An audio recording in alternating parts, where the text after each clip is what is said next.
नहीं आएगी कैमरे में। चलो लास्ट क्लास में क्या किया था जल्दी से एक बार रिवाइज कर लेते हैं। थ्योरीज ऑफ एथिक्स करी थी, एकदम इजी थी। 3 थ्योरीज थी, वैसे ऐसे ही बता सकते हो क्या? एक सेकेंड बस रुकना।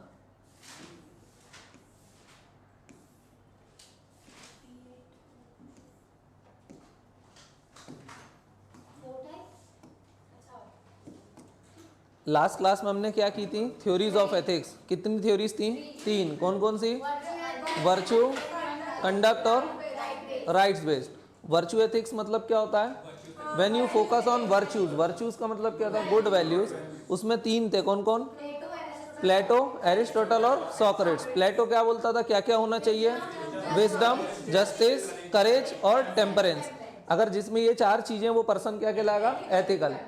दूसरा क्या था? एरिस्टोटल क्या बोलता है वो? Golden mean approach. Golden mean approach मतलब मिडिल पाथ लो सारी चीजों का।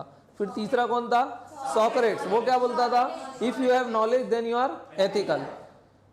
ये कौन थे? वर्च्यू एथिक्स वाले थे। फिर नेक्स्ट कौन सा आया था? कंडक्ट। कंडक्ट मतलब मीन्स और एंड्स पे आप फोकस करते हो। उसमें 2 थे, टेलोलॉजिकल और डेंटोलॉजिकल। टेलोलॉजिकल मतलब when you focus on ends. फिर टेलोलॉजिकल में भी फर्दर 3 थे, कौन कौन से? यूटिलिटेरियन, हेडोनिज्म और ईगोइज्म। यूटिलिटेरियन मतलब greatest happiness to greatest number. Hedonism मतलब when you focus on pleasure और हैप्पीनेस। थर्ड क्या था? Egoism, when you focus on self interest. देखा था अपन ने ये एक दूसरे से कैसे वेरी भी कर रहे थे, राइट? किसी केस में कोई पर्सन एथिकल हो रहा था और कोई पर्सन अनएथिकल हो रहा था। फिर दूसरा कौन सा था? टेलोलॉजिकल के बाद deontological. Deontological means when you focus on means. For example अगर यूपीएससी में बहुत हार्ड वर्क किया और फेल हो गए तो पर्सन एथिकल है या अनएथिकल है? एथिकल है। क्यों? Because it focus on means, कर्मों पे बिलीव करता है, फल पे बिलीव करता है क्या? नहीं। लेकिन अगर टेलोलॉजिकल में अगर आपने वर्क करा, बहुत हार्ड वर्क किया और यूपीएससी में फेल हो गए, देन यू आर अनएथिकल। लेकिन अगर चीटिंग करके पास हो गए तो टेलोलॉजिकल तो बोलता है एंड्स अचीव हो गए ना, it means you are ethical. लेकिन डेंटोलॉजिकल क्या बोलेगा? You are unethical. ये सभी को समझ में आ गया था?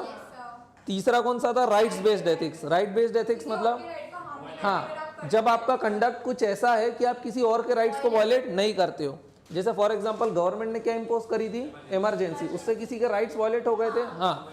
अगर राइट्स वायलेट हो गए थे मतलब गवर्नमेंट ने क्या वायलेट कर दिया था? राइट्स बेस्ड एथिक्स को। ध्यान रहेगा। ये तो इन लोगों ने डेफिनेशन दी थी। फिर अपन ने एक एथिक्स की डेफिनेशन पहली क्लास में भी समझी थी। क्या थी वो? एथिक्स आर मॉरल स्टैंडर्ड्स, है ना, ऑफ सोसाइटी। यही देखा था अपन ने। हाँ, तो वो सबसे ज्यादा फिट बैठने वाली डेफिनेशन थी। अच्छा, एथिक्स सोसाइटी टू सोसाइटी भी वेरी करता है, राइट? और एथिक्स किसमें हेल्प करता है? लॉ मेकिंग में। भाई जो सोसाइटी, एथिक्स मतलब क्या है? That is accepted by the society. जो मेजॉरिटी एक्सेप्ट करती है वही एथिक्स है। जो मेजॉरिटी एक्सेप्ट करती है तो गवर्नमेंट भी तो वही डिसीजन लेगी ना जो मेजॉरिटी एक्सेप्ट करेगी। तो एथिक्स किसमें हेल्प करता है? लॉ मेकिंग में। ये चीज ध्यान रहेगी। अब वो सब देख लिया था, एक छोटा सा टॉपिक छूट गया था, क्या नाम है इसका? 4 टाइप्स ऑफ एथिक्स। कितने टाइप्स के एथिक्स होते हैं? 4 टाइप के। डिस्क्रिप्टिव, नॉर्मेटिव और क्या है? मेटा और एप्लाइड। मेटा और एप्लाइड, ध्यान रहेगा। तो सबसे पहले कौन सा एथिक्स आता है? डिस्क्रिप्टिव। सबसे पहला एथिक्स कौन सा है? Descriptive ethics. ये सिर्फ चीजों को क्या करता है? डिस्क्राइब करता है कि ये ऐसा है तो एज इट इज है। For example E is equal to MC square. अभी ये क्यों? बस ये बताता है कि ई इज इक्वल टू क्या है? MC square. ये कौन सा एथिक्स है? डिस्क्रिप्टिव। ये सिर्फ डिस्क्राइब करता है, प्रिस्क्राइब करता है, ये सिर्फ बता रहा है कि ई इज इक्वल टू क्या है? MC square. अब जो दूसरा एथिक्स है उसका नाम क्या है? नॉर्मेटिव। जब आप E is equal to MC square को यूज करके डिसीजन लेने लग जाओ। For example E is equal to MC square, ये फिजिक्स का कोई फॉर्मूला है। इससे आप या तो मिसाइल बना सकते हो या न्यूक्लियर थर्मल पावर प्लांट भी स्टैब्लिश कर सकते हो। So when you start taking decision तो हम उसको क्या बोलने लगते हैं? Normative ethics. ये चीजों को क्या कर रहा है? प्रिस्क्राइब कर रहा है। सिर्फ डिस्क्राइब कर रहा है क्या? नहीं, प्रिस्क्राइब कर रहा है। तीसरा एथिक्स कौन सा है? Meta ethics. फॉर एग्जांपल ये क्या करता है? एथिक्स का इवैल्यूएशन शुरू कर देता है। जैसे मैंने बोला रेस्पेक्टिंग एल्डर्स, ये सब सोसाइटी में एक्सेप्टेड है। हाँ, ज्यादातर लोग अपन एक्सेप्ट करते हैं कि we should respect our elders, तो वो क्या बन गया? एथिक्स का पार्ट बन गया। तो अगर मैंने बोला रिस्पेक्टिंग एल्डर्स तो ये क्वेश्चन करेगा एथिक्स को, that what is good in respecting elders. Respecting क्यों करें हम एल्डर्स को? रिस्पेक्ट क्यों दे? जो उसको क्या करता है? एनालाइज करता है, उसको हम क्या बोलते हैं? Meta ethics. For example corruption, तो ये करप्शन के लिए क्या बोलेगा? अमन लोग बोलते हैं करप्शन इज बैड, तो ये बोलेगा what is bad in corruption. Corruption में क्या गलतियां हैं उसको आप क्या करो? एनालाइज करो, लिस्ट डाउन करो। तो ये समझ में आया। यहाँ पर दिया हुआ मैंने evaluation of ethics itself, for example respecting elders and corruption. Corruption is a bad thing, so what is bad in corruption, ये कौन बताएगा हमको, meta ethics. When we start questioning about good and bad in ethics then it is meta ethics. Next क्या है, applied ethics. Applied ethics मतलब जब कोई भी कंफ्लिक्ट की सिचुएशन आ जाए और आप उसमें किसको यूज करना शुरू कर दो, एथिक्स को, तो हम क्या बोलते हैं उसको, applied ethics. When we use our ethical knowledge to solve the disputes. For example section 377, section 377 क्या था, एलजीबीटीक्यू कम्युनिटी के लिए था, डीक्रिमिनलाइजेशन ऑफ होमोसेक्सुअलिटी, यही बोल सकते हैं, है ना। अब अगर सेक्शन 377 पे डिसीजन लेना था तो देखना ये भी एक एथिकल इश्यूज था भाई। इसमें दो टाइप के ग्रुप थे, 2 ग्रुप्स इमर्ज कर गए थे, one is those who are against it and those who are favouring it, यही बोल सकता हूं मैं। जो फेवर में थे, जो अगेंस्ट में थे। फॉर एग्जांपल कुछ लोग बोल रहे थे सेक्शन 377 को आप क्या कर दो, एबॉलिश कर दो, तो मतलब वो इसको क्या कर रहे थे, एबॉलिश के फेवर में थे। और कुछ लोग थे वो बोल रहे थे नहीं नहीं ये क्या होना चाहिए, क्राइम होना चाहिए, ये सोसाइटी में ये सारी चीजें हम लोग एक्सेप्ट नहीं कर सकते हैं। और ये कोई छोटा मोटा ग्रुप था क्या, दोनों बड़े ग्रुप थे। यहाँ पर क्या थी, मेजोरिटी डिवाइडेड थी प्रॉपरली। तो अब आप क्या कर रहे हो, एथिक्स के नॉलेज को यूज कर रहे हो कि भाई क्या हो रहा है, सारे एप्लीकेशंस को यूज करके अब आप क्या कर रहे हो, डिसीजन ले रहे हो, एक डिस्प्यूट को सॉल्व कर रहे हो, राइट। ट्रिपल तलाक भी ले सकते हैं क्या अपन यहाँ पे, ट्रिपल तलाक। अगर देखा जाए मुस्लिम मेल्स की मैं बात करूं, तो मुस्लिम मेल्स की मेजोरिटी तो क्या बोलती थी, यस इट इज गुड, वो फेवर में थे कि ट्रिपल तलाक शुड बी देयर। वुमेन्स क्या बोलती थी, नहीं इट शुड बी एबॉलिश्ड। तो अगेन यहाँ पे एक कंफ्लिक्ट वाली सिचुएशन थी ना कि भाई मेजोरिटी बोल रही है उसको रहना चाहिए और मेजोरिटी बोल रही है उसको नहीं रहना चाहिए। हिंदूज क्या बोलते थे वैसे उस पर, हिंदूज वालों को तो कोई मतलब नहीं था, हिंदूज का ज्यादातर का तो ये था ठीक है मुस्लिम सेंटीमेंट्स हर्ट होंगे तो हटा दो, यही था। तो ये क्या हो रहा है, हाँ ये मेल्स का था। असल में हमारे यहाँ पे बहुत सारे धरने वरने निकले ना, उनको कोई मतलब था, ऐसे बहुत सारी जगह होता, जैसे सबरीमाला टेम्पल देखा था, हाँ वहां पर कर्नाटक की जो महिला धरना दे रही थी कि मुझे टेम्पल में एंट्री चाहिए, असल में उसको टेम्पल से कोई मतलब ही नहीं था। वो तो क्या थी, एक कम्युनिस्ट थी, उसका क्या था कि हिंदू सेंटीमेंट्स को मुझे हर्ट करना है, राइट। तो वो वहां गई क्यों थी मंदिर में, उसको टेम्पल में कोई दर्शन करना थे क्या, वो तमाशा ही करने गई थी। वो क्या, जिसको क्या बोलते हैं अपन, पॉपुलैरिटी गेन करने के लिए गई थी, राइट। हाँ जैसे सबरीमाला भी क्या था, एक कन्फ्लिक्ट इशू था, सबको पता है सबरीमाला टेम्पल इशू क्या है। हाँ लॉर्ड अयप्पा वो एक ब्रह्मचारी थे, तो वहां पर वुमेन्स की एंट्री क्या थी, बैन थी ऑफ मेंस्ट्रुअल एज ओनली, है ना। तो वहां पर क्या हुआ, बोले नहीं भाई वुमेन की एंट्री क्या होना चाहिए, स्टार्ट होना चाहिए। सुप्रीम कोर्ट में केस गया, 5 जजेस की बेंच ने उसको हेड किया। उसमें सिर्फ एक महिला जज थी जिसने क्या बोला कि नहीं एंट्री को अलाउ नहीं करना चाहिए, क्योंकि ये क्या है पर्सनल मैटर है। और वैसे वो उस रिलीजियस इंस्टीट्यूट का फंडामेंटल राइट भी था। आर्टिकल 2930 आप लोगों ने पढ़ा है ना, क्या बोलता है आर्टिकल 2930, वो रिलीजियस इंस्टीट्यूशन को राइट मिला हुआ है। फॉर एग्जांपल रिलीजियस इंस्टीट्यूशन का हेड कौन होगा, तो क्या उसमें गवर्नमेंट इंटरफेयर करेगी, क्या किसी काजी को मंदिर का हेड बनाया जा सकता है, नहीं। ये रिलीजियस इंस्टीट्यूट का एक फंडामेंटल राइट है कि वो डिसाइड करेगा कि उनका हेड कौन होने वाला, राइट। तो ये रिलीजियस इंस्टीट्यूट भी डिसाइड करेगा कि किसको एंट्री मिलेगी किसको एंट्री नहीं मिलेगी। फॉर एग्जांपल जगन्नाथ टेम्पल का नाम सुना है, 4 धाम है भारत में, है ना। हाँ उसमें जगन्नाथपुरी भी एक है भाई। ज्यादातर लोगों के लिए 4 धाम मतलब केदारनाथ, बद्रीनाथ, गंगोत्री, यमुनोत्री, ऐसा नहीं है। उसमें धाम सिर्फ एक ही है, बद्रीनाथ। केदारनाथ कोई धाम है क्या अपने आप में, नहीं, वो एक शिवलिंग है। बाकी मेन टेम्पल कौन सा है वहां पे, बद्रीनाथ धाम, लॉर्ड विष्णु का। तो ऐसे 4 हैं टोटल। एक कहाँ पर है, उड़ीसा के जगन्नाथपुरी में। वहां पर रूल है कि जो भारतीय नहीं है वो उस मंदिर में एंट्री नहीं ले सकता है। इस्कॉन टेम्पल का सबने नाम सुना है, उन्होंने तो क्या है लाखों भक्तों को बना दिया है, वो फॉरेनर्स हैं, लेकिन वो फॉरेनर्स अब एंट्री कर पाते क्या उस टेम्पल में, नहीं। लेकिन इस्कॉन के लिए लॉर्ड जगन्नाथ बहुत इंपॉर्टेंट है, वो उनकी यात्रा वगैरह भी निकालते ना। तो वो डिवोटीज क्या करते हैं, वो मंदिर के आसपास ही घूमते रहते हैं, क्योंकि उनको एंट्री तो मिलती नहीं है। तो क्या यहाँ पर एंट्री दे देना चाहिए, आंसर इज अगेन नो, क्योंकि ये जो रिलीजियस इंस्टीट्यूशन है उसका एक फंडामेंटल राइट है to exclude also. For example अगर कोई मंदिर मुस्लिम्स को या क्रिश्चियन को एक्सक्लूड करता है तो उस पर गवर्नमेंट कुछ बोल सकती है, नहीं, क्योंकि ये रिलीजियस इंस्टीट्यूशन का फंडामेंटल राइट है। हाँ लेकिन अगर वो मुस्लिम बोलता है कि चलो मैं हिंदुइज्म में कन्वर्ट हो जाता हूँ, तो भी डिसीजन ले सकता है कौन, रिलीजियस इंस्टीट्यूशन। ये चीज ध्यान रहेगी। जब आप डिस्प्यूट को सॉल्व करते हो तो आप कौन सा एथिक्स यूज करते हो, अप्लाइड एथिक्स। इजी है, याद रहेगा। कैपिटल पनिशमेंट को देना चाहिए नहीं देना चाहिए, अगेन डिस्प्यूटेड है। हाँ बहुत सारे लोग बोलते हैं क्या कैपिटल पनिशमेंट को देना चाहिए, कुछ लोग बोलते हैं कैपिटल पनिशमेंट को नहीं देना चाहिए। वैसे कैपिटल पनिशमेंट को नहीं देने का सबसे बड़ा रीजन क्या है, इट इज इरिवर्सिबल। क्या आपने एक बार किसी को फांसी की सजा दे दी, क्या अब आप उसको वापस ला सकते हो? अगर डिसीजन में मान लो 0.1% की भी गलती कर दी आपने, तो क्या आप उस आदमी को वापस ला सकते हो? नहीं। इसलिए बोलते हैं capital punishment should not be given लेकिन ज़्यादातर लोग बोलते हैं कि देना भी चाहिए, तो सुप्रीम कोर्ट ने क्या बोला, ठीक है, सिर्फ किस केसेस में देंगे, rarest of the rare, extreme cases में देंगे, केवल हर केस में देंगे क्या कैपिटल पनिशमेंट, नहीं, सिर्फ किन केसेस में देंगे, rarest of the rare cases में देंगे। ये चीज़ ध्यान रहेगी, ईजी है। चलो ये छूट गया था अपना, तो अपन ने 4 टाइप के एथिक्स देखे, कौन कौन से, सबसे पहले कौन सा देखा, descriptive, it only describe, for example E is equal to MC square. Normative मतलब अब E is equal to MC square को आप कहाँ यूज करोगे, either use it to make missile और फॉर न्यूक्लियर वेपन्स। फिर नेक्स्ट क्या है, मेटा एथिक्स। मेटा एथिक्स क्या करता है, एथिक्स को इवैल्यूएट करता है, फॉर एग्जांपल रिस्पेक्टिंग एल्डर, हाँ एथिकल है, so why, what is good in respecting elders, corruption bad है, so what is bad in corruption, right. और अगर जस्टिफाई नहीं कर पाए तो, अगर करप्शन बैड है या आप जस्टिफाई नहीं कर पाए तो फिर तो करप्शन भी क्या हो जाएगा, एथिकल हो जाएगा। अप्लाइड एथिक्स बता दिया मैंने, डिस्प्यूट सॉल्व करने में आप इसको यूज करते हो, राइट। ये सब तो कर लिया था अपन ने। अब उसके बाद आगे चलते हैं, छोटा सा टॉपिक है, पहले उसको फिनिश करते हैं, फिर आज की क्लास को स्टार्ट करेंगे। नहीं, आज की चल रही है, ये लेफ्ट आउट टॉपिक है, आज की क्लास मतलब मेरी नई स्लाइड्स को शुरू करेंगे। नेक्स्ट मैंने क्या दिया हुआ है, एडमिनिस्ट्रेशन, ऑर्गेनाइजेशन और मैनेजमेंट, इनमें क्या डिफरेंस होता है। सबसे पहले एडमिनिस्ट्रेशन का मतलब क्या होता है, एडमिनिस्ट्रेशन मतलब ऑर्गेनाइजेशन क्या अचीव करना चाहती है। देखो एडमिनिस्ट्रेशन कोई बिल्डिंग वगैरह नहीं होता, एडमिनिस्ट्रेशन मतलब ग्रुप ऑफ पर्संस, है ना, that they want to achieve. For example मैं हम क्या अचीव करना चाहते हैं, हमारा गोल क्या है, our goal is profit maximization, यही बोल सकता हूं मैं, है ना। Our goal is selection of students, यही बोल सकते हैं। So we are part of administration and what we want to achieve, profit और सिलेक्शन, यही बोल सकता हूं। लेकिन एडमिनिस्ट्रेशन के लिए मुझे ऑर्गेनाइजेशन की जरूरत पड़ती है। ऑर्गेनाइजेशन मतलब ये बिल्डिंग है, मैन एंड मटेरियल है, टीचर्स लगा रखे हैं, राइट, स्टाफ रख के रखा है।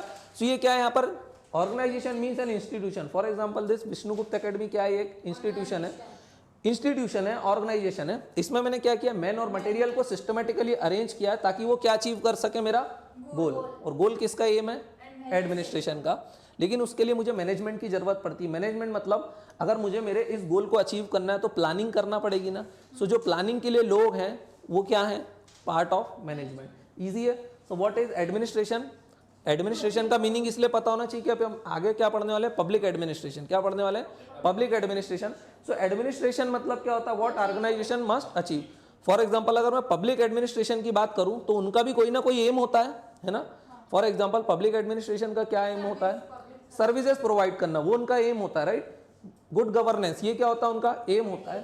सो एडमिनिस्ट्रेशन का क्या होता है, कुछ ना कुछ गोल होता है। उसके लिए उन्हें किसकी जरूरत पड़ती है, इंस्टीट्यूशन या फिर ऑर्गेनाइजेशन की, जहां पर मैन और मटेरियल सिस्टमेटिकली अरेंज रहते हैं और उसके लिए वो लोग क्या करते हैं, प्लानिंग वगैरह, that is part of management. Easy है, इजी है। So what is role of public administration, public administration का क्या रहता है, organise, implement and oversee, what they are the enforcing agency. और इनका पर्पस क्या रहता है, that administer the laws and regulation and keep public life in motion. यही काम रहता है। तो पब्लिक एडमिनिस्ट्रेटर का क्या काम रहता है, to keep public life in motion, सारी चीजें प्रॉपर चलती रहे। पब्लिक एडमिनिस्ट्रेशन मतलब सिविल सर्वेंट, यही बोल सकता हूँ मैं। पब्लिक एडमिनिस्ट्रेटर कौन होता है, सिविल सर्वेंट। वैसे वो हमारी लाइफ के हर एस्पेक्ट को टच करता है, एजुकेशन को टच करता है, हाँ, हेल्थ को टच करता है, हाँ, पासपोर्ट वगैरह बनवाने गए, मतलब most of the aspect of your life are touched by the public administrator, है ना। उसका एथिकल होना जरूरी है क्या, हाँ। अगर वो खुद ही एथिकल नहीं रहेगा तो क्या वो चीज़ों को प्रॉपर प्रमोट कर पाएगा। मान लो पब्लिक एडमिनिस्ट्रेटर ही क्या है, करप्ट है, तो क्या वो कर पाएगा प्रॉपर चीज़ों को एग्जीक्यूट, नहीं। ये जो पब्लिक सर्विसेज होती है ना, हमेशा पब्लिक और जनता के बीच में, एक तरफ होती है गवर्नमेंट, है ना, और एक तरफ होती है सिटीजन। इनके बीच में क्या होता है, बॉन्ड होता है। इनके बीच बॉन्ड किसका होता है, ट्रस्ट का। अगर वो ट्रस्ट ब्रेक हो जाएगा तो फिर सिटीजन गवर्नमेंट पे ट्रस्ट करेंगे क्या, नहीं। अगर गवर्नमेंट एथिकल नहीं है तो वो बॉन्ड रहेगा क्या इनके बीच का, नहीं रहेगा। ये चीज़ ध्यान रहेगी, ठीक है। अब शुरू करें अपनी आज की क्लास के साथ।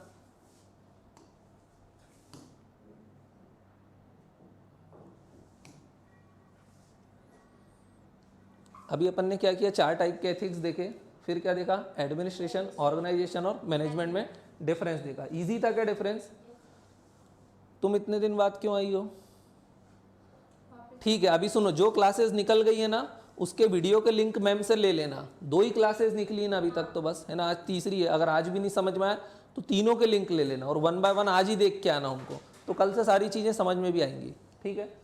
आज हम लोग क्या करने वाले हैं, ethics and values in public administration. Public administration को कौन हेड करता है, पब्लिक एडमिनिस्ट्रेटर, जिसको हम क्या बोलते हैं, सिविल सर्वेंट।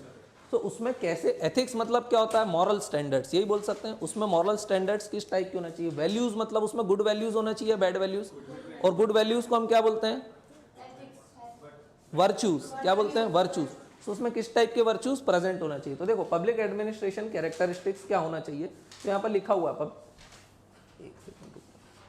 हाँ, पब्लिक एडमिनिस्ट्रेशन के क्या कैरेक्टरिस्टिक्स होना चाहिए, मतलब उसमें किस टाइप का एथिक्स होना चाहिए, उसमें क्या वैल्यूज होना चाहिए। वैसे वैल्यूज का मतलब क्या होता है, प्रेफरेंस और importance that we attach with something. तो पब्लिक एडमिनिस्ट्रेटर किसको प्रेफरेंस दे, है ना, वो किसको प्रेफरेंस देगा। देखो वैल्यूज से क्या बनती है, मोरालिटी। आपके लिए जो चीज इंपॉर्टेंट होती है ना, आप उसको सपोर्ट करने लगते हो, है ना। और आपके इंडिविजुअल प्रेफरेंस को मैं क्या बोलता हूँ, मोरालिटी, और सोसाइटल ओरिएंटेशन को क्या बोलता हूँ मैं, एथिक्स। तो देखो वैल्यूज से बनती है क्या, मोरालिटी, मोरालिटी से बनता है एथिक्स, और एथिक्स से बनते हैं लॉस, यही होता है। हाँ, तो उसमें किस टाइप की वैल्यूज, मतलब पब्लिक एडमिनिस्ट्रेटर किसको इंपॉर्टेंस दे, किसको प्रेफरेंस दे। तो सबसे पहले वो क्या होना चाहिए, पॉलिटिकली न्यूट्रल। अब ये बोलने की बात है, बट क्या सच में पब्लिक एडमिनिस्ट्रेटर पॉलिटिकली न्यूट्रल होता है, बताओ, नहीं होता। आपने देखा होगा सरकारें बदलती हैं तो तुरंत क्या होना शुरू हो जाते हैं, ट्रांसफर्स, है ना। बोलते हैं ना सरकार बदली, इतने तबादले हो गए। तो तबादले किसके होते हैं, चपरासी के थोड़ी होते हैं, वो किसके होते हैं, पब्लिक एडमिनिस्ट्रेटर के, आईएएस आईपीएस के। क्यों, क्योंकि usually they are not politically neutral. वैसे उसको पॉलिटिकली न्यूट्रल क्यों होना चाहिए, बताओ। देखो पब्लिक एडमिनिस्ट्रेटर का काम क्या, आप ये समझो, बिल्कुल। देखो पब्लिक एडमिनिस्ट्रेटर का जो काम होता है मेनली, वो दो हो सकते हैं वैसे तो। एक होता है पॉलिसी मेकिंग और एक होता है पॉलिसी एग्जीक्यूशन।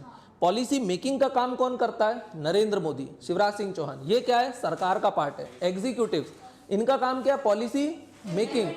पॉलिसी मेकिंग, ये लॉ बनाते हैं पार्लियामेंट में बैठ के, उसको ग्राउंड पे इंप्लीमेंट कौन करता है, पब्लिक एडमिनिस्ट्रेटर। तो इसका मेन काम क्या होता है, पॉलिसी एग्जीक्यूशन। ये क्या करता है, पॉलिसी को एग्जीक्यूट करता है। अगर मान लो वो पॉलिटिकली न्यूट्रल नहीं है, तो मोदी जी ने कोई लॉ बना और उसको पसंद नहीं आ रहा, तो क्या वो उसको एग्जीक्यूट करेगा प्रॉपर तरीके से, नहीं करेगा। इसलिए बोलते हैं उसको क्या होना चाहिए, पॉलिटिकली न्यूट्रल।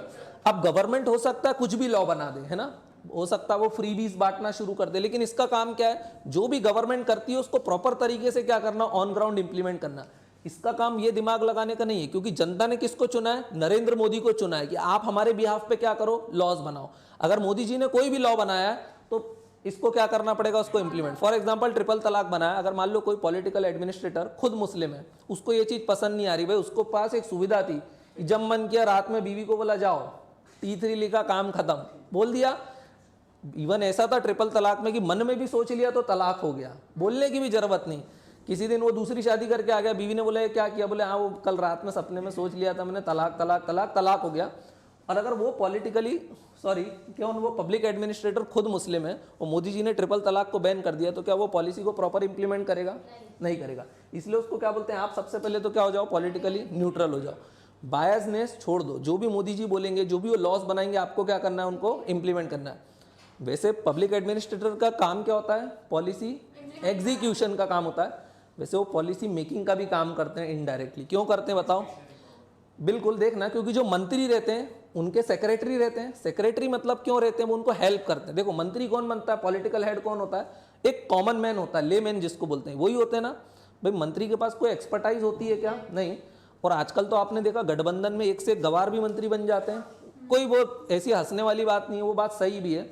ऐसे ऐसे लोग भी मंत्री बन जाते हैं जिनको अपन खुद सोचते हैं कि क्या ही होगा, हो जाता है ना ऐसा। तो क्या वो लॉस बना पाएंगे प्रॉपर, उनको इतना अवेयरनेस है क्या, नहीं। तो उनके पीछे एक सेक्रेटरी लगा देते हैं, और वो सेक्रेटरी कौन रहता है, अगेन पब्लिक एडमिनिस्ट्रेटर। वो कौन रहता है, पब्लिक एडमिनिस्ट्रेटर। तो बोलने के लिए तो उसका काम होता है पॉलिसी एग्जीक्यूशन का, बट वो पॉलिसी मेकिंग में भी कहीं ना कहीं हेल्प करता है, राइट। बट मेन उसका वर्क क्या होता है, पॉलिसी एग्जीक्यूशन। पहला समझ में आया, वो क्या होना चाहिए, पॉलिटिकली न्यूट्रल। दूसरा क्या होना चाहिए उसका characteristic, he should be committed for the wellbeing of general public. वो किसके लिए काम करना चाहिए, जनरल पब्लिक। अब ये जनरल पब्लिक का मतलब क्या है कि वो ऐसा नहीं हो कि किसी पर्टिकुलर ग्रुप को क्या करना शुरू कर दे, सपोर्ट करना शुरू कर दे। For example being an IAS officer, आप कहीं पे पोस्टेड हुए। अब देखना ये वाला फीचर भी ज़्यादातर लोगों में अवेलेबल नहीं रहता है, बताता हूँ कैसे। अगर आप पॉलिटिकली न्यूट्रल हो तो फिर पॉलिटिकल पार्टी क्या करेगी, वो आपको अपने फेवरेट डिस्ट्रिक्ट में रखेगी क्या, नहीं। फॉर एग्जाम्पल मैं यूपी की बात करूँ, यूपी में वहाँ की गवर्नमेंट ने किसको अपॉइंट किया होगा, अयोध्या में जो थोड़ा हिंदुइज्म को सपोर्ट करता है, it means he is not politically neutral. दूसरा देखना, अब वो जनरल पब्लिक के वेलबींग के लिए रहेगा क्या? नहीं, वो मेनली किसको फेवर करेगा? हिंदूज के इंटरेस्ट को फेवर करेगा। क्यों करेगा? क्योंकि उसको अपॉइंट ही इसलिए किया गया है। तो वैसे क्या होना चाहिए किसी भी पब्लिक सर्वेंट को या सिविल सर्वेंट को? जनरल पब्लिक के लिए वर्क करना चाहिए। किसी पर्टिकुलर ग्रुप के लिए करना चाहिए क्या? नहीं करना चाहिए। वैसे अगर वो जनरल पब्लिक के लिए ना करके पर्टिकुलर ग्रुप को सपोर्ट करता तो उससे क्या होता है? लोगों का ट्रस्ट टूटता है, राइट। लेकिन यहाँ पर अगर मान लो अयोध्या की बात करूँ तो पर्टिकुलर ग्रुप एक मेजॉरिटी है जिससे सरकार भी बन रही है, तो यहाँ पर वो वर्क कर रहा है। लेकिन मान लो वो किसी पर्टिकुलर कॉन्ट्रैक्टर को करने लग जाए, समझ रहे हो, सड़क नहीं बना रहा है, अस्पताल नहीं बना रहा, वहाँ करप्शन कर रहा है, तब जरूर लोगों का ट्रस्ट टूट जाएगा, चाहे वो हिंदू हो या मुस्लिम हो, राइट। लेकिन अयोध्या के केस में तो वो काम कर जाएगा। तीसरा क्या है? He must carries out public policy, क्योंकि ये क्या है? उसका काम है। उसका काम क्या है? पॉलिसी एग्जीक्यूशन करने का। सो वो क्या करेगा? पॉलिसी को कैरी आउट करेगा, मतलब एग्जीक्यूट करेगा प्रॉपर तरीके से, पॉलिटिकली न्यूट्रल होके। पॉलिसी मेकिंग में भी उसका काम होता है क्या? मैंने बताया, हाँ, थोड़ा बहुत होता है in the form of secretaries वगैरह। वो सेक्रेटरी भी रहता है ना, हाँ। तो उसका काम किस में होता है? पॉलिसी मेकिंग में भी होता है। अब देखना, वैसे हर चीज़ के लिए अपने हिंदुस्तान में लॉज बहुत सारे हैं क्या? हाँ, जंगल ऑफ लॉज है, मल्टीट्यूड ऑफ लॉज हैं, बहुत सारे लॉज हैं। पर क्या लॉ हर चीज़ को डिफाइन करता है क्या? हाँ, लॉ हर चीज़ को डिफाइन करता है क्या? Answer is no. कई जगह इनके पास क्या रहता है? डिस्क्रिशनरी पावर भी रहता है, और ये केस का काम कर देते हैं, खुद से पॉलिसी बना देते हैं और चीज़ों को क्या करने लग जाते हैं? इंप्लीमेंट। तो ये इनको क्या करना चाहिए? They are mainly concern with policy execution also, but policy making में भी कहीं ना कहीं इनका रोल रहता है।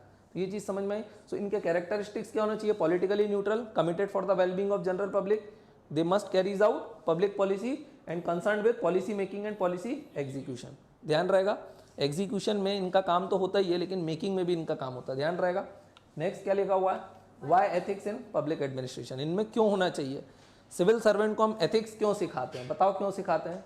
Because they touches every aspect of citizen. सारी चीज़ों को छूते हैं, एजुकेशन में, हेल्थ में, सैनिटाइजेशन में, है ना।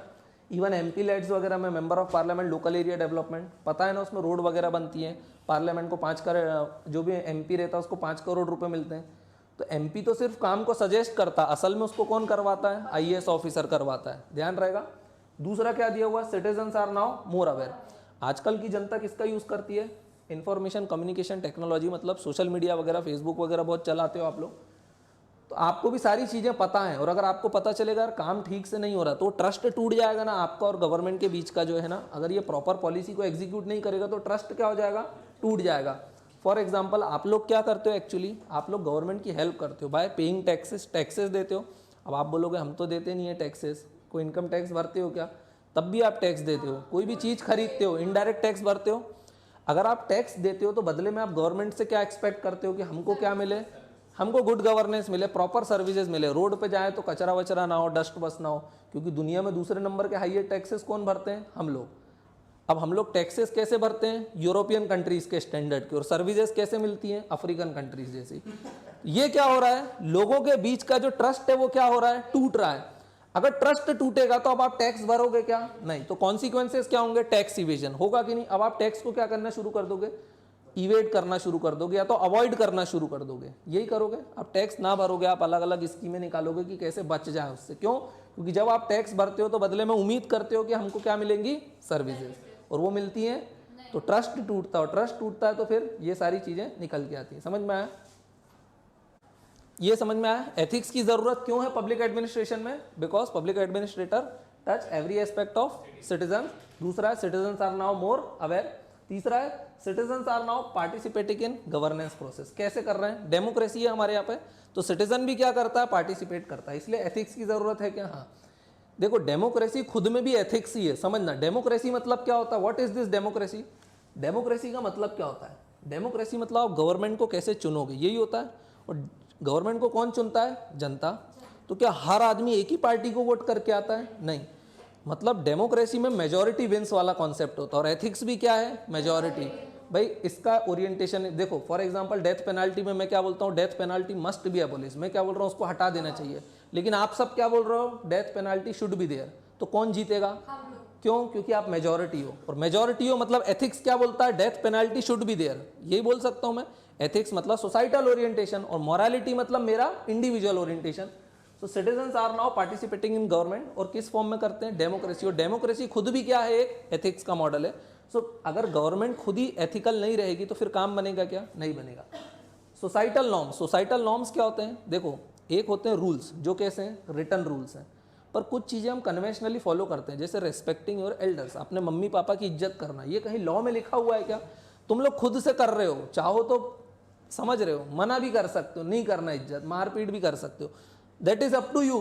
क्योंकि पर वो क्या तुम फॉलो कर रहे हो? सोसाइटल नॉर्म्स फॉलो कर रहे हो। तुमने क्या देखा? तुमने तुम्हारे पापा मम्मी को देखा, वो दादा दादी की इज्जत करते थे, दादा दादी उनके पिताजी की इज्जत कर रहे थे। सो एक कन्वेंशन चला हुआ आ रहा है कि क्या रेस्पेक्ट करना है, किसको? एल्डर्स को करना है, राइट। सो एक सोसाइटल नॉर्म्स है। सोसाइटल नॉर्म्स कैसे रहते हैं? अनरिटन, कहीं लिखे हुए हैं क्या? ये नहीं, ये हम फॉलो करते हैं, मगर ये कहीं लिखे हुए हैं क्या? नहीं। ये इलीगल है क्या? नहीं है, ध्यान रहेगा।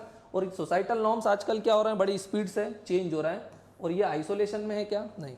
सोसाइटल नॉर्म्स भी चेंज होते जा रहे हैं, हो रहे हैं कि नहीं?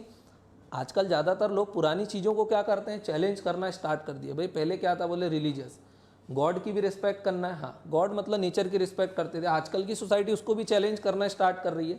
तो ये क्या हो रहा है? Societal norms are changing. For example दिया हुआ मैंने सबरीमाला। पहले सबरीमाला में वुमेन्स की एंट्री थी? नहीं थी।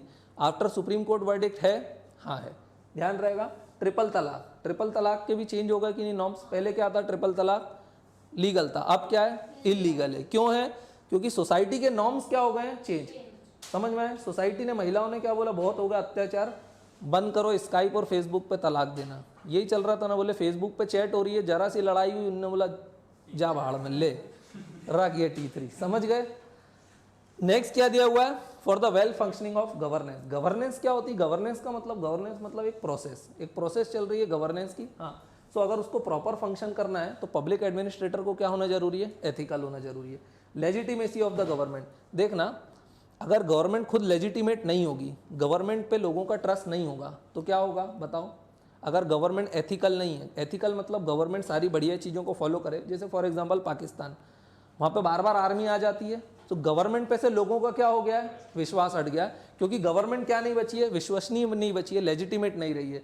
सो अगर लेजिटिमेसी रखना है गवर्नमेंट के ऊपर, तो गवर्नमेंट को क्या होना पड़ेगा? Ethical. Otherwise government will lost legitimacy. जैसे पाकिस्तान के केस में अब लोगों को भरोसा रहा गया, सरकार बिक गई है, वो यही बोलते हैं, क्योंकि कभी भी आर्मी आ जाती, कभी भी सरकार आ जाती, यही चल रहा है। कितने सारे प्रधानमंत्री चेंज होते रहे। तो ये चीज़ क्या होती है? For the legitimacy of governance क्या होना चाहिए? एथिकल होना चाहिए।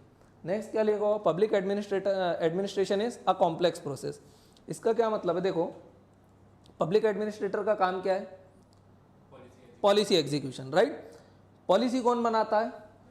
पार्लियामेंट या स्टेट लेजिस्लेचर, वो लॉ वगैरह बनाते हैं और ये उसको इंप्लीमेंट करता है। लेकिन क्या लॉ में सारी चीजें डिफाइंड रहती है? नहीं रहती है। मतलब इसके पास बहुत सारा क्या रहता है? डिस्क्रिशनरी पावर भी रहता है। सो देखना, पब्लिक एडमिनिस्ट्रेशन खुद में क्या होती है? कॉम्प्लेक्स रहती है। पब्लिक एडमिनिस्ट्रेटर को किसके अकॉर्डिंग वर्क करना है? लॉ। लेकिन लॉ हर जगह डिफाइन है क्या? नहीं। इसके पास बहुत सारे क्या है? डिस्क्रिशनरी पावर भी है। फिर नेक्स्ट लिखा हुआ, उसके ऊपर वर्कलोड भी बहुत ज्यादा रहता है कि नहीं रहता है? हाँ, प्रेशर भी रहता है उसके ऊपर, पॉलिटिकल प्रेशर होता है कि नहीं? फॉर एग्जाम्पल, किसी ने लॉ ब्रेक किया, भाई आप सिग्नल तोड़ोगे तो चालान कटेगा, हाँ। चालान कटवाने का कौन का काम है? पॉलिटिकल एडमिनिस्ट्रेशन, सॉरी, किसका काम है? सिविल सर्वेंट का। अगर आपने लॉ ब्रेक किया, आपने सिग्नल तोड़ दिया, अब आपका क्या कटना चाहिए? चालान कटना चाहिए। ये लॉ बोलता है। पब्लिक एडमिनिस्ट्रेटर को किसके अकॉर्डिंग वर्क करना है? According to the law. अब देखना, फॉर एग्जाम्पल, ये जो सिग्नल तोड़ा है वो किसी मंत्री ने तोड़ दिया है, तो अब क्या वो उसका चालान काट पाएगा? वैसे तो काटना चाहिए ना, because he must work according to the law. और लॉ बोलता है चालान काटो, लेकिन वो क्या बोल रहा है? मंत्री क्या बोल रहा है? मेरा चालान काटेगा क्या तू? इतना बड़ा हो गया। ये क्या हो रहा है? कौन सा प्रेशर है उसके ऊपर? Political pressure. या मान लो कोई एसपी है, किसी ने मर्डर कर दिया या कोई अपराध कर दिया, लेकिन अपराधी कौन था? किसी चीफ मिनिस्टर का लड़का था, तो क्या उसको अरेस्ट कर लाएगा डायरेक्ट? वैसे तो उसको करना चाहिए, लेकिन वो कर पाता है क्या? नहीं। उसके ऊपर वर्कलोड भी रहता है और बहुत ज़्यादा प्रेशर भी रहता है, राइट। कई बार ऐसा होता है कि एसपी को फ़ोन आता है कि जिले की रक्षा बाद में करना, पहले अपनी कर लो। समझ में आ रहा है? भिजवा रहे हैं लड़के, देख लेते हैं तुमको। यूपी में ऐसा चलता है, पता है कि नहीं? हाँ, अभी नाम तो मैं लूँगा नहीं, पता चला मुझे उठवा ले वो। चलो नेक्स्ट क्या है? नेक्स्ट क्या है? कैमरा नहीं होता तो बता देता, ठीक है। नेक्स्ट क्या? Public versus personal interest. देखो, जो पब्लिक एडमिनिस्ट्रेटर रहता है, जो सिविल सर्वेंट रहता है, उसके खुद के भी कुछ ना कुछ पर्सनल इंटरेस्ट होते हैं, लेकिन पब्लिक के भी कुछ ना कुछ इंटरेस्ट रहते हैं। तो उसको क्या करना पड़ेगा? दोनों में बैलेंस। ऐसा नहीं कि वो अपने अपने में ही लगा हुआ, अपने इंटरेस्ट को ही ऊपर उठाने में लगा है। अगर ऐसा होगा तो अगेन वो ट्रस्ट क्या हो जाएगा? ब्रेक हो जाएगा। ध्यान रहेगा। हमारे यहाँ पर क्या है, बहुत सारे रूल्स एंड रेगुलेशन है, लेकिन हर जगह रूल्स एंड रेगुलेशन डिफाइंड है क्या, नहीं है। अगेन बहुत सारे डिस्क्रिशनरी पावर्स रहती हैं, तो वो उसको कैसे रूप में यूज़ करे, एथिक्स रहेगा तो प्रॉपर यूज़ करेगा, राइट। फॉर एग्जाम्पल आपको पता है कि भाई इतना पैसा मिल रहा है मुझे साल का, कहाँ खर्च करना ये नहीं बताया, अब मैं उसको कहीं भी खर्च कर दूंगा क्या, हर कहीं जगह, तो मैं प्रायोरिटी दूंगा ना कि भाई ठीक है पहले हॉस्पिटल बनाऊं, फिर रोड्स बनाऊं, इंफ्रास्ट्रक्चर क्रिएट करूं। तो अगर मेरे में एथिक्स होगा तो ही मैं सारी चीज़ें करूंगा, अनएथिकल होऊंगा तो बोलूंगा चलो एक ही डिपार्टमेंट को पूरा पैसा दे दो, right. So we have to use it for the welfare of the public. Discretionary power को किसके लिए यूज करना चाहिए, वेलफेयर ऑफ द पब्लिक।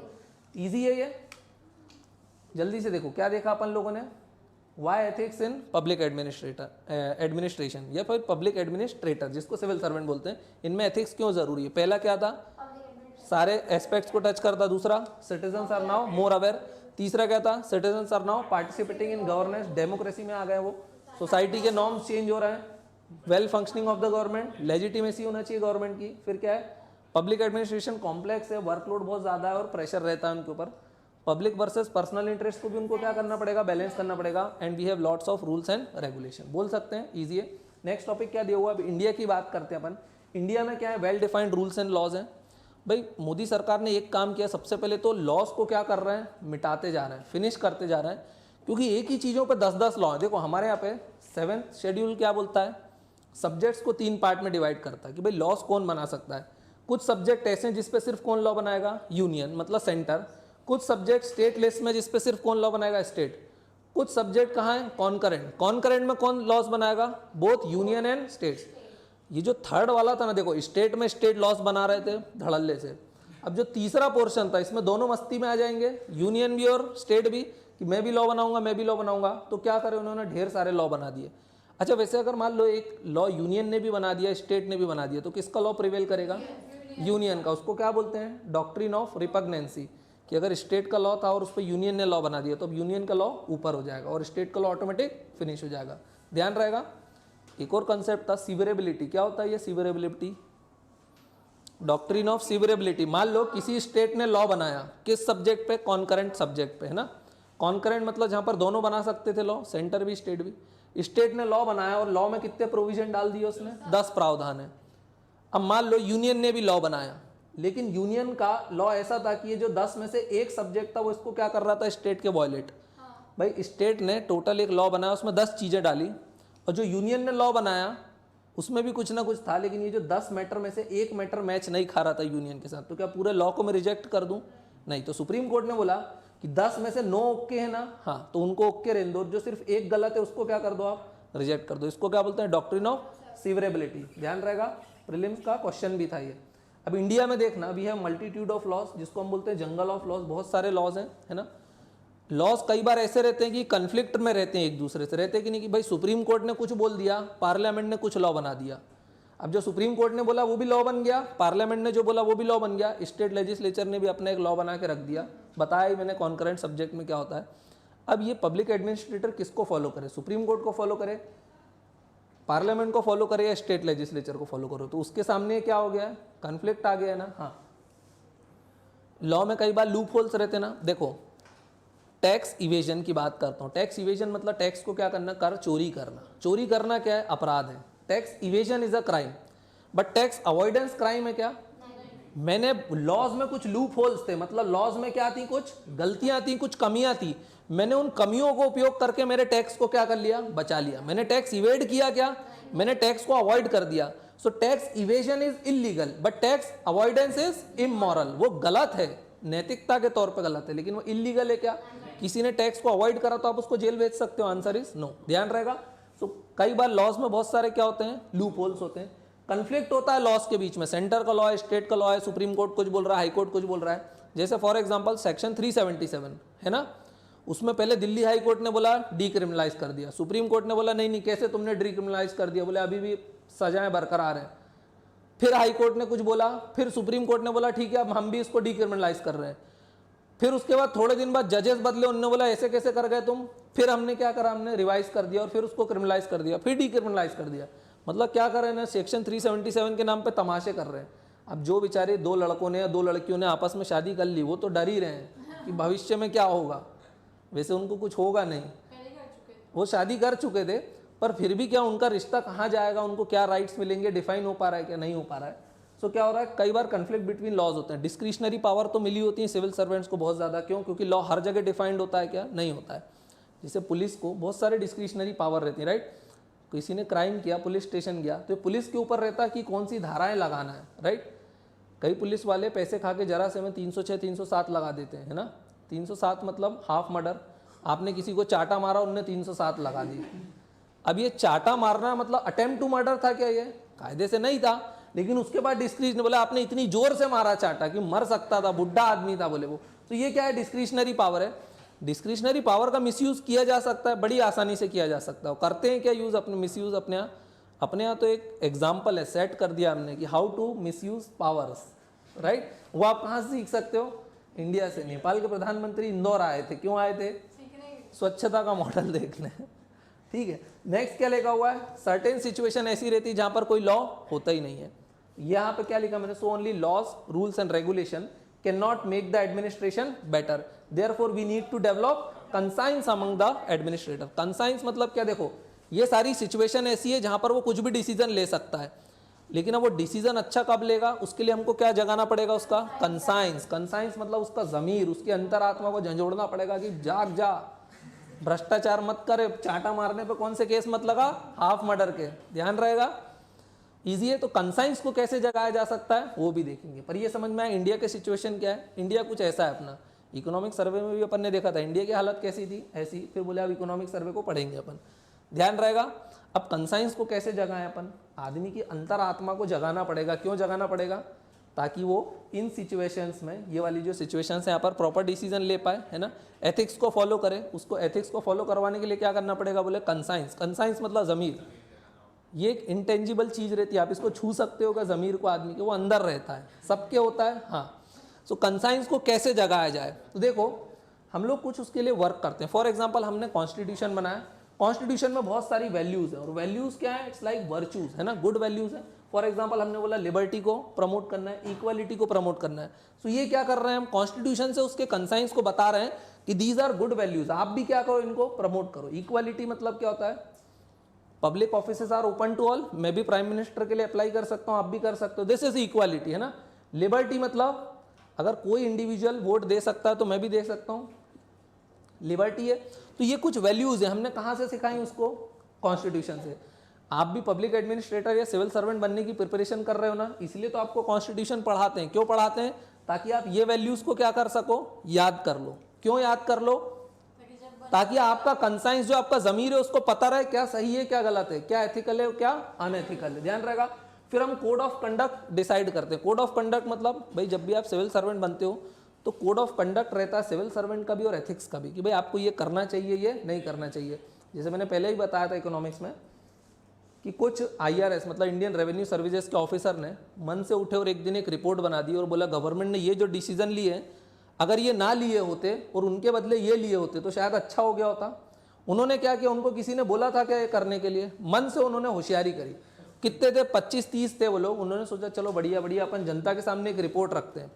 बाद में सरकार ने क्या बोला, code of conduct of ethics में क्या लिखा हुआ है कि तुमको ये नहीं करना था, तुमने मन से कर दिया। सबको क्या दे दिया उन्होंने, कारण बताओ नोटिस, स्पष्टीकरण बोला ना कि अब सब क्लैरिफाई करो कि मन से क्यों करा, नहीं करा तो अब तुम क्या लो, पनिशमेंट लो। क्योंकि कोड ऑफ कंडक्ट कि आपका कंडक्ट कैसा होना चाहिए, आपका आचरण कैसा होना चाहिए, ये भी उनको बताना पड़ेगा ना। जैसे फॉर एग्जाम्पल कोई पॉलिसी है, इन लोगों का काम क्या है, पॉलिसी एग्जीक्यूशन का।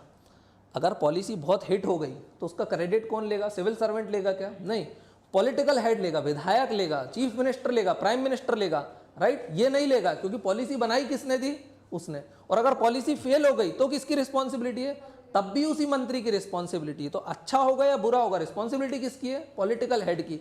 और ये तो क्या है, पब्लिक एडमिनिस्ट्रेटर है, इसका काम है एग्जीक्यूशन का। तो इसको मीडिया वगैरह में भी आना चाहिए क्या, ज़्यादा नहीं।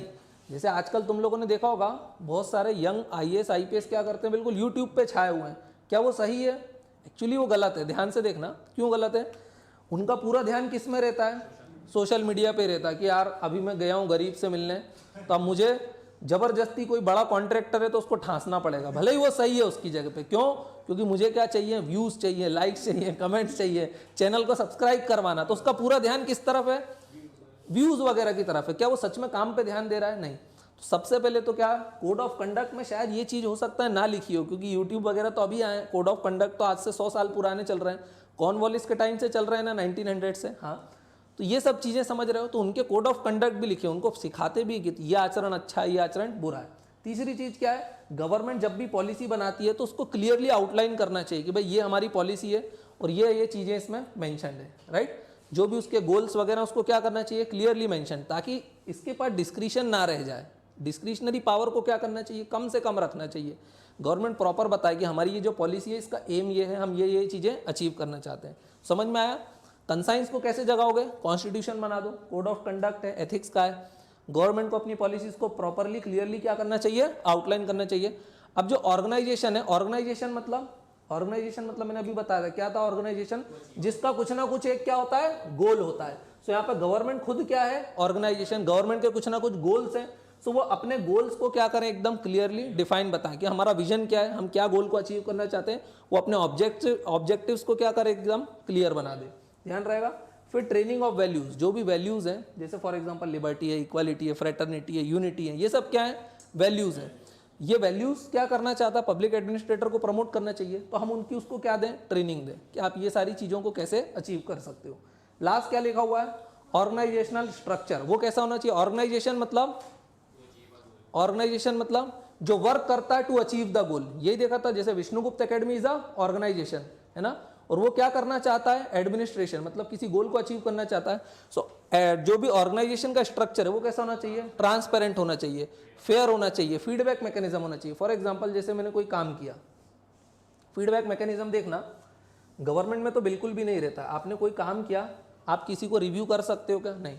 लेकिन फॉर एग्जांपल आपने कहीं से शॉपिंग की, फॉर एग्जांपल रिलायंस स्टोर से शॉपिंग करके आए, आप शॉपिंग करते हो, तुरंत आपको एक रिव्यू का लिंक आता है कि अब आप रिव्यू करो कैसा लगा। तो वो लोग ये क्या यूज कर रहे हैं, फीडबैक मैकेनिज्म, कि जनता को सर्विसेज देने के बाद का उसका क्या एक्सपीरियंस रहा। तो फीडबैक मैकेनिज्म कहाँ होना चाहिए, पब्लिक एडमिनिस्ट्रेशन में भी होना चाहिए, कि कोई पॉलिसी को उसने इंप्लीमेंट किया तो जनता क्या करे, फीडबैक दे पाए।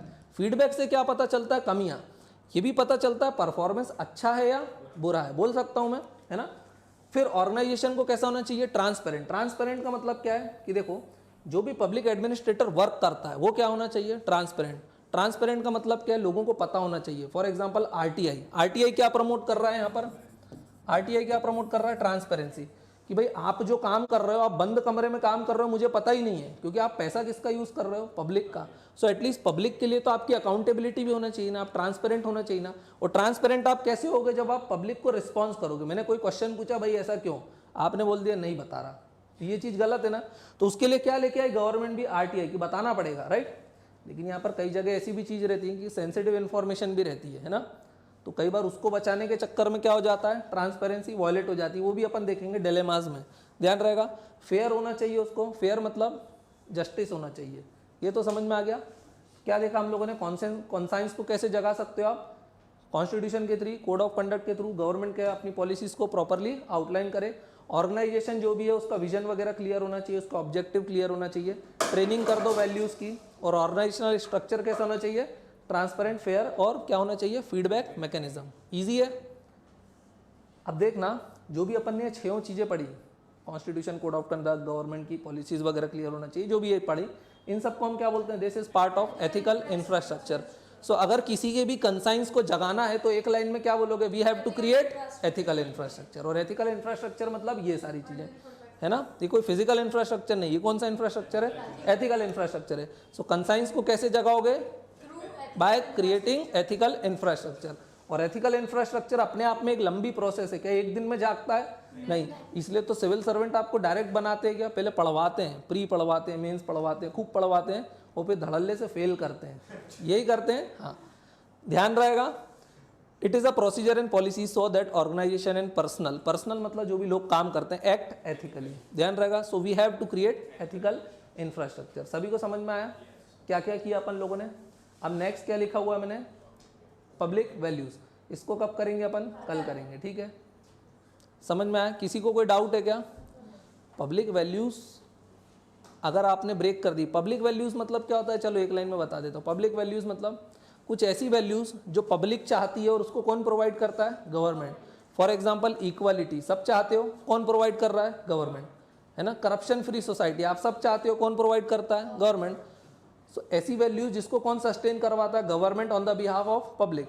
लेकिन अगर पब्लिक वैल्यूज़ को ब्रेक कर दो तो क्या होता है? ट्रस्ट ब्रेक हो जाता है, तो लोगों का गवर्नमेंट पे से क्या हो जाता है? विश्वास हट जाता है। जैसे फॉर एग्जांपल लोग क्या चाहते थे? Corruption free society.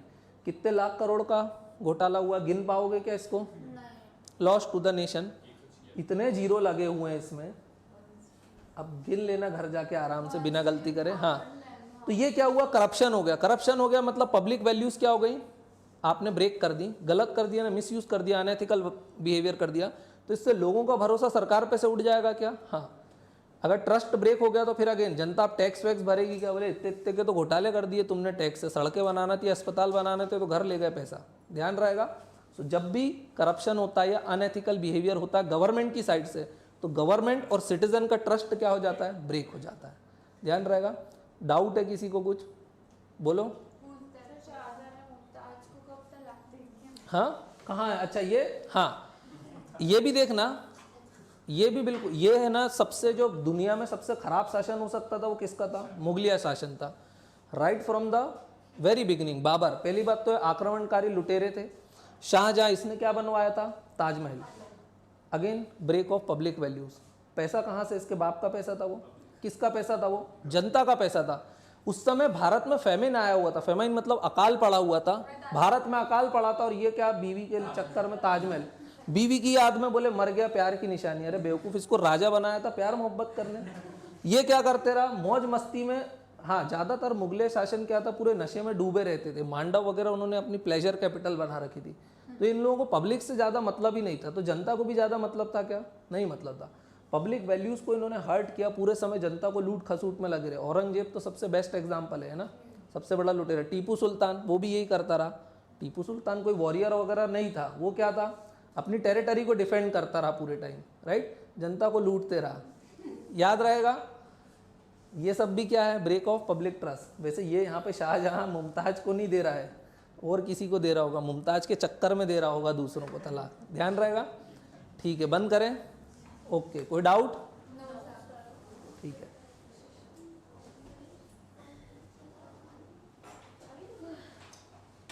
स्लाइड अभी शेयर कर दूं मैं?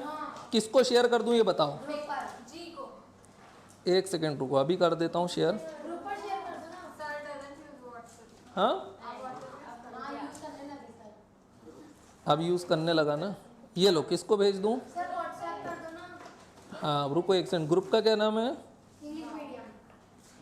English medium rocks. चलो भेज दिया। उसमें यहाँ से तो चला गया है, धीरे धीरे जा रहा है। रुक जाओ, बड़ी फाइल है। ठीक है, तो ये क्लास बंद ही करिए ना कि आज की करिए? पूरी कर दी है, बस आज के कुछ 5 स्लाइडें शायद नहीं होंगी, वो भी कर दूंगा, है ना। ठीक है, फिर एक मोरालिटी और क्या कहती है?